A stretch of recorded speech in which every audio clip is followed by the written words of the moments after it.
나는 전능하신 아버지 하나님, 천지의 창조주를 믿습니다. 나는 그의 유일하신 아들, 우리 주 예수 그리스도를 믿습니다. 그는 성령으로 잉태되어 동정녀 마리아에게서 나시고 본디오 빌라도에게 고난을 받아 십자가에 못 박혀 죽으시고 장사된 지 사흘 만에 죽은 자 가운데서 다시 살아나셨으며 하늘에 오르시어 전능하신 아버지 하나님 우편에 앉아 계시다가 거기로부터 살아있는 자와 죽은 자를 심판하러 오십니다. 나는 성령을 믿으며 거룩한 공교회와 성도의 교제와 죄를 용서받는 것과 몸의 부활과 영생을 믿습니다. 아멘.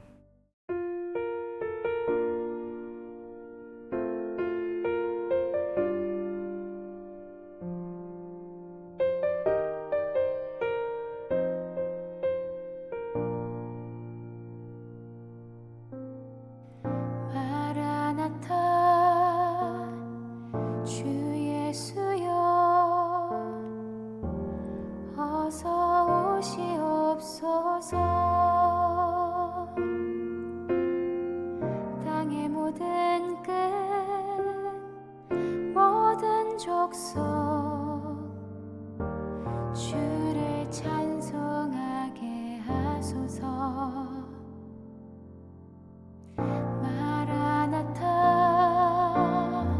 주 예수여 어서 오시옵소서. 모든 열방이 주께 돌아와 춤추며 경배하게 하소서. 우리 주님 다시 오시기를 만들자. 십자가를 들고 땅끝까지 우린 가리라. 우리 주님 하늘 영광 온 땅 덮을 때 우린 땅끝에서 주를 맞으리.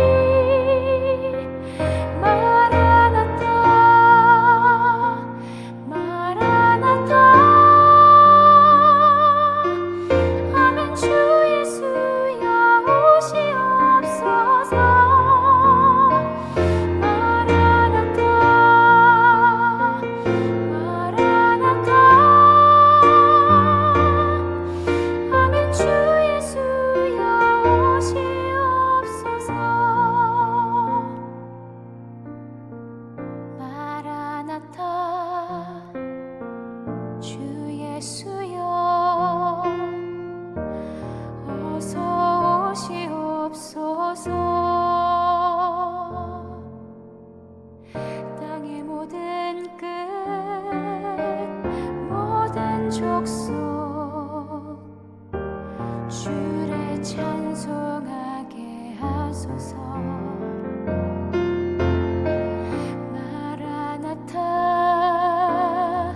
주 예수여 어서 오시옵소서. 모든 열방이 주께 돌아와 춤추며 경배하게 하소서.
오늘 우리에게 주신 하나님의 말씀은 이사야 26장 16절에서 21절까지의 말씀입니다.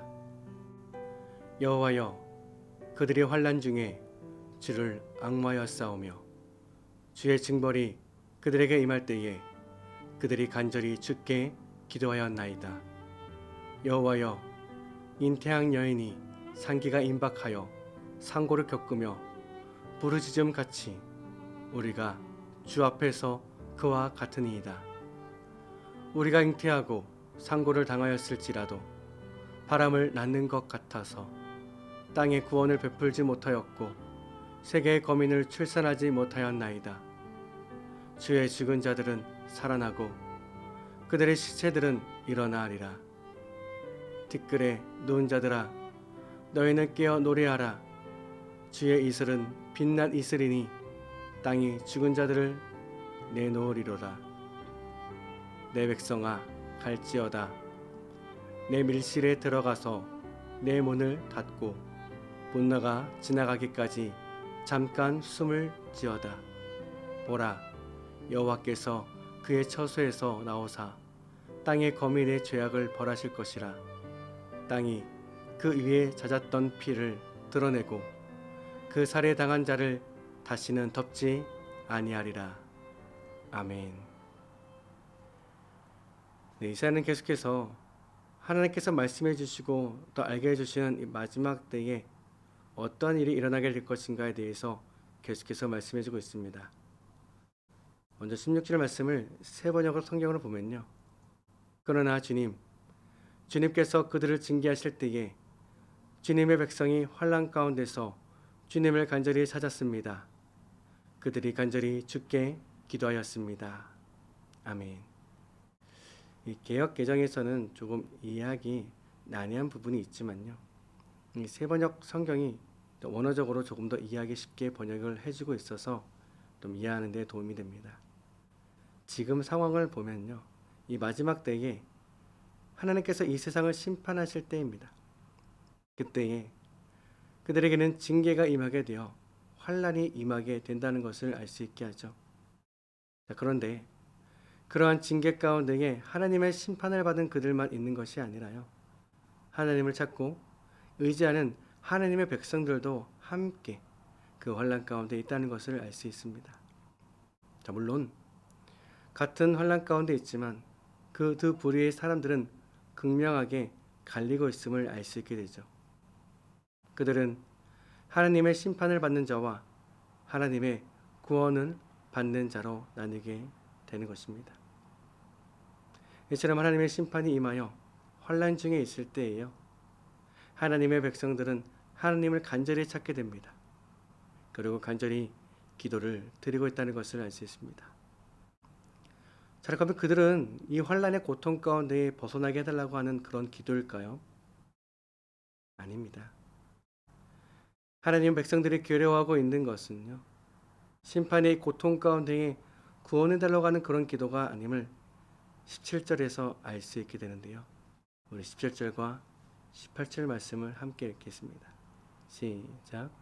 여호와여, 잉태한 여인이 상기가 임박하여 상고를 겪으며 부르짖음같이 우리가 주 앞에서 그와 같으니이다.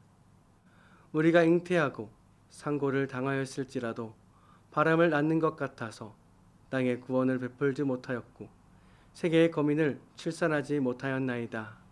아멘. 자, 한마디로 그들이 괴로워하고 있었던 이유는요. 이 환난의 고통 때문이 아니라 잉태한 여인이 상기가 더 임박하여서 상고를 겪으면서 부르짖음같이 하나님께 간절히 부르짖었던 것입니다. 무엇을 말이냐? 그들이 하나님의 자녀가 되기를, 마지막 심판의 때라도 그들이 하나님께 돌이켜 하나님의 자녀로 다시 태어나기를 위해 기도하고 있었던 것입니다. 자, 하지만 결과가 어떻게 되었나요? 산고를 당하였지만 바람을 낳는 것 같아서, 즉 아무것도 낳지 못하였다라고 하소연하고 있는 것입니다. 땅의 구원을 베풀지 못하였고 세계의 거민을 출산하지 못하였다라고 그렇게 안타까워하고 있는 것이죠. 바로 이것 때문에 괴로워하며 기도를 드리고 있었던 것입니다.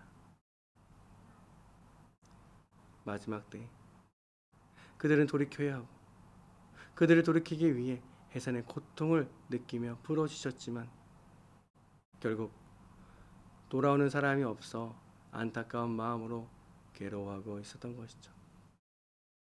그렇습니다, 여러분. 하나님께서 이루시는 구원은 우리의 어떠한 노력, 우리의 어떠한 힘과 능력, 우리의 어떠한 희생으로 되어지는 것이 아닙니다. 이것은 전적인 하나님의 영역이고요. 하나님의 역사입니다. 사람으로서는 되지 않고 우리는 단지 전하는 도구일 뿐이겠죠. 그들이 전하는 이 복음의 메시지를 듣고 돌아오게 되는 것은 하나님의 영역이라는 것을 우리는 잊지 말아야 합니다. 그렇기 때문에 우리의 역할은 심고 물을 주는 것이지 자라게 하지는 못한다는 것을 잊지 말아야 합니다. 왜냐하면요, 그것 때문에 우리도 때론 시험에 들게 되기 때문이에요. 아무리 해도 돌아오지 않는 그들을 향한 마음, 이 하나님의 능력 없음으로 변질되어 지기도 하기 때문입니다. 그래서 하나님은 19절에서 이렇게 말씀해주고 계십니다. 새벽 성경입니다. 그러나 주님의 백성들 가운데서 죽은 사람들이 다시 살아날 것이며 그들의 시체가 다시 일어날 것입니다. 무덤 속에서 잠자던 자들이 깨어나서 즐겁게 소리칠 것입니다. 주님의 이슬은 생기를 불어넣은 이슬이므로 이슬을 머금은 땅이 오래전에 죽은 사람들을 다시 내놓을 것입니다. 땅이 죽은 자들을 다시 내놓을 것입니다. 아멘. 이것이 바로 하나님의 하시는 역사인 것입니다. 사람의 계획과 생각과 상식에서 벗어나 하나님은 언제나 구원의 역사를 이루고 계시다는 것을 우리는 잊지 말아야 합니다. 그러한 백성들에게 하나님은 하나님의 진노가 풀릴 때까지 잠시 숨어 있으라고 말씀하시죠. 그 진노로 인하여서 백성들까지도 다칠 수 있고 두려움에 빠질 수 있기 때문에 잠시 숨어 있으라 라고 말씀하십니다. 그리고 하나님은 그분의 처소에서 나오셔서 땅 위에 사는 사람들의 죄악을 벌하실 것이라고 말씀합니다. 그리고 그때에 땅은 그 속에 스며든 피를 드러낼 것이며 살해당한 사람들을 더 이상 숨기지 않을 것이라고 말씀하시면서 그들 모두 심판하실 것이라 말씀하고 있는 것이죠. 여러분, 우리도 살아가면서 항상 이러한 궁금증에 빠져 있습니다. 하나님의 말씀을 따라 선하게 살아가려고 하는 사람들은 언제나 힘들고 어려운 삶을 살아가는 것처럼 보이는데 오히려 악한 모습을 하고 그들 마음대로 하고 싶은 대로 살아가는 자들이 쉽게 또 잘 살아가고 무언가 잘 되어지는 모습을 보며 마음이 아파오게 되는 것을 말이죠. 그러나 여러분, 하나님은 오늘 말씀에서 분명히 말씀하십니다. 우리 믿음의 자녀들이 해야 할 영역은, 그 역할은 그런 그들을 향해 복음의 메시지를 전하는 것이고 그들이 돌아오고 돌아오지 않고는 하나님의 손에 달려있다는 것과 그리고 그들은 분명 하나님의 심판 앞에 서게 될 것이고요. 그들의 피를 드러내실 것이라 말씀하십니다. 그렇기 때문에 여러분, 우리가 이 땅에서 살아가는 모든 시간은 오직 주와 복음을 위해 살아가야 합니다. 어떠한 방식으로든 돌아오지 않는 그들에게 복음을 전하는 삶을 살아야 합니다. 비록 내가 보기에 어떠한 열매를 거두지 못한다 할지라도 하나님은 분명 그것을 통하여서 하나님의 역사를 이루어 주실 것입니다. 마지막 때를 바라보며 예수님의 다시 오심을 기다리며 오직 하나님의 나라와 그 은혜 가운데 살아가는 우리 모두의 삶이 될 수 있기를 예수 그리스도 이름으로 축복합니다. 그래서 함께 기도하겠습니다. 주님, 마지막 때를 살아가는 우리가 주의 복음을 온전히 전하는 삶을 살아가길 원합니다. 그러나 비록 그러한 삶 속에서 아무런 열매를 맺지 못한 것 같은 상황이 보일지라도 우리는 단지 복음을 전하고 복음을 살아내게 하시고 그 모든 결과 하나님께 맡길 수 있도록 우리의 마음과 생각을 주장하여 주시옵소서. 주님 다시 오실 그날을 기대하며 기대하는 삶을 살아가게 하옵소서. 또 오늘 주님 공동체 안에 치유와 회복의 손길이 필요하신 분들이 많이 계십니다. 여러분 그들을 위해서 기도해 주시고요. 우리 고3 학생들을 위해서도 계속 기도해 주시기 바랍니다. 군입대 자녀들과 유학생들을 위해, 연대한인 사회를 위해서, 세계가톨릭 교회 선생님들과 대한민국 우리나라를 위해서 기도해 주시기 바라고요. 또 우리 공동체의 비전 기도문도 여러분 함께 기도해 주시기 부탁드리겠습니다. 그럼 각자 여러분 가져 나오신 기도 제목을 가지고 이 시간 함께 기도 자리로 나아가도록 하겠습니다. 함께 기도하겠습니다.